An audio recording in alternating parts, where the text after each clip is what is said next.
Alright, what is going on, guys? Got another breakdown for UFC Vegas 45. Another heavyweight fight. We got Harry Hunsucker taking on Justin Tafa. Hunsucker's going to be 2 inches taller. He's got a 1 inch reach advantage, so I'll start with him. Got knocked out by Tai Tuivasa in his first UFC appearance. Gonna happen. Been on a rampage. But before that, gets ground and pound KO'd against Jared Vanderaa. There was a win in between there, but on the Contender Series, that's what happened to him. Got ground and pound KO'd. But he did have a 5 fight winning streak before that. But if we look at the records here, not the best. I mean, I don't even know what this guy's record is. Oh, it's 9-14. I was like 9-1-4. Like, what the hell is that? But yeah, 9-14, 15-17, 1-0, 2-5, professional debut.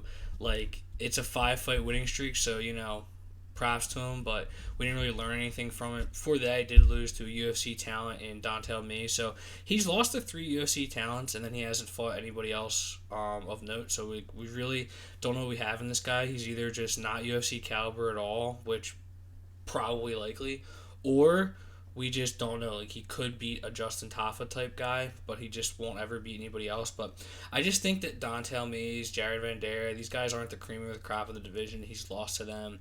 And I don't really know what leaps off the page about Hunsucker's game. He's just one of these big. I was gonna say fat, but I'm not gonna say that. That's just mean. But these big ass heavyweights, man, who are just gonna look to trade, and they're big enough that anybody can get a knockout at heavyweight. But you get some of these very, let's say, sloppy fights in this division. People get tired, and Hunsucker kind of just has that style. It's just like kill or be killed. And then Tafa, basically the same way. He trains with Mark Hunt, looks a lot like Mark Hunt, fighting wise, that is. And he's, again, just another one of these. He's going to knock you out. He's going to get knocked out. Or at least that's what he said his style used to be. And I'll be real, man. I'm a Justin Tafa truther, kind of. Like, I like this guy's raw talent. Like, I think he's got a lot of power.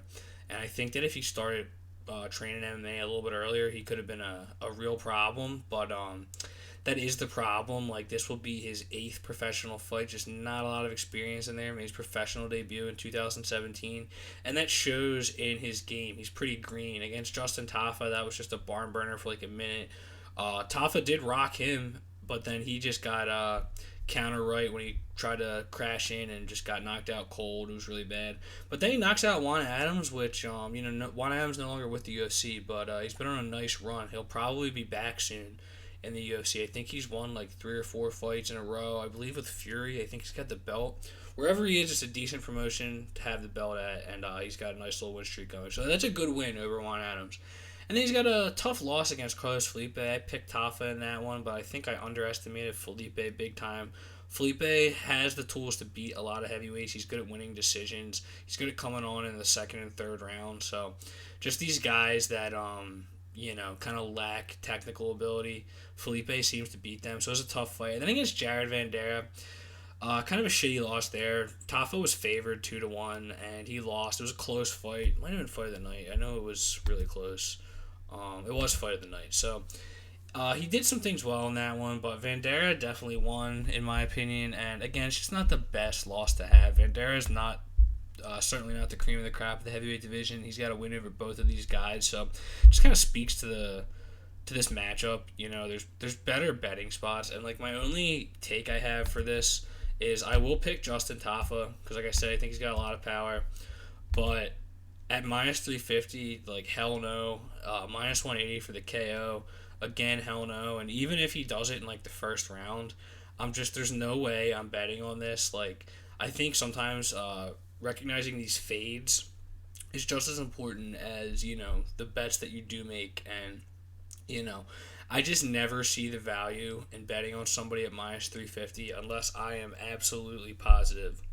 And even then, it's just like, it's barely bettable. Like, you'd have to pair it with something, and like, I'm just not doing that for Justin Tafa. But if he does go in there and just lets the hands go, I think he's got more power, and I think he will knock him out. But this could just easily be one of those heavyweight matchups where it's just like I don't even know what to say about it other than it'll just be classic UFC heavyweight. Just 2 guys getting tired, somebody knocks the other guy out, and it could easily be Hunsucker. I mean, if anything, I would bet Hunsucker. I'm not going to. Because I don't know what to say about Hunsucker's game. Just don't know what we have in him. I don't really know why he's in the UFC. If I'm being real, I hate to be a dick, but like I'm just saying.